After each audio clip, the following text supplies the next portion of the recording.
अस्सलाम वालेकुम फ्रेंड्स, अल्लाहुम्मा सल्ली अला सय्यिदना मुहम्मद व अला आलि Muhammad. Hope you are doing well. देखें, एक बहुत बड़ी अपडेट आप लोगों के सामने मौजूद है कि सखर कोर्ट ने ऑर्डर दिया कि जी जो बैन था उसको ख़त्म किया जाए और जो जॉब्स हैं उसका जो प्रोसेस पहले चल रहा था वही चलता रहे।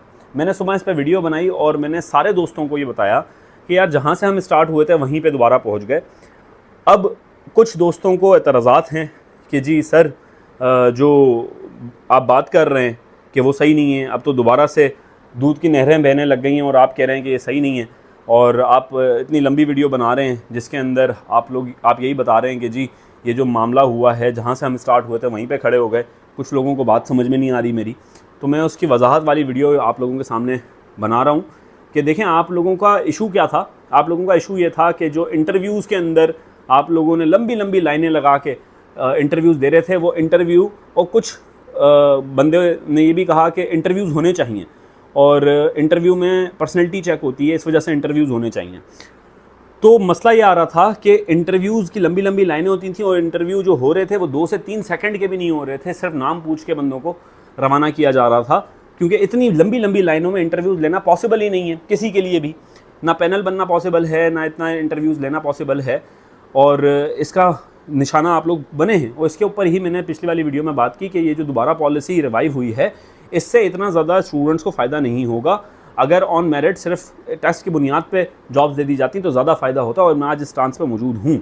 इवन के कुछ लोगों को ये बात समझ में नहीं आ रही। पिछली वाली वीडियो के ऊपर पहली दफ़ा ज़िंदगी में कुछ नेगेटिव कमेंट्स मेरे लिए आए कि जी सर आप गलत बात कर रहे हैं, क्योंकि उनको मसला ये है, उनको बात समझ में नहीं आ रही जो मैं समझाने की कोशिश कर रहा हूँ और लॉन्ग रन देख रहा हूँ, जूम आउट करके चीज़ों को देख रहा हूँ, इस वजह से। खैर उनको भी समझ में आ जाएगी वक्त के साथ, जब उनको सामने जब भुगतेंगे वो जब समझ में आएगी। पर इंटरव्यू पॉलिसी जो है वो मुझे तो समझ में नहीं आ रही और मेरी ज़ाती राय है, जमहूरी हक़ है मेरा कि मुझे वो बात समझ में नहीं आ रही है। तो मैं आप लोगों के हक़ में ही बोल रहा हूँ कि जी इंटरव्यू पॉलिसी को आप नल एंड वॉइड करके आप जाएँ डायरेक्ट रिक्रूटमेंट के ऊपर और डायरेक्ट आपके टेस्ट के रिजल्ट्स हैं उसके ऊपर बात करें। अब कुछ जो नाम निहाद हमारे पास टीचर्स हैं वो कोर्सेज़ बेचने के ऊपर मसरूफ़ हैं और सिर्फ आपको वो बात बताते हैं जिसके अंदर बंदा न्यूट्रल रहता है।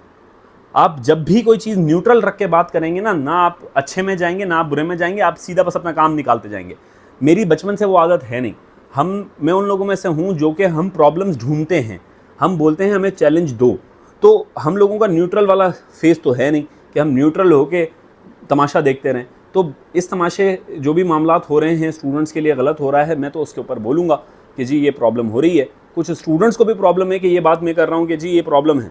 तो आई डोंट नो वो किस तरीके के इंसान हैं और किस तरीके की उनकी मेंटलिटी है कि उनके हक़ में ही एक बंदा बोल रहा है और उसको ही वो पता नहीं अजीब व गरीब। मुझे मेरी लाइफ में पहली दफ़ा जब से मैं काम कर रहा हूँ 5-7 मेरे वीडियो पे नेगेटिव कमेंट्स आए और मुझे पता नहीं क्यों मुझे ज़्यादा गुस्सा आया और मैंने ये वीडियो रिकॉर्ड कर रहा हूँ।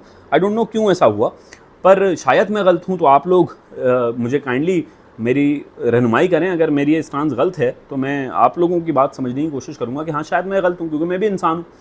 पर ये जो अभी तक 5 to 15 का सिलसिला चल रहा है उसमें मुझे जो ऑन मेरिट है, मेरिट के ऊपर चीज़ें होती हुई इस सच मेरी ज़ाती राय है उसमें नज़र नहीं आ रही।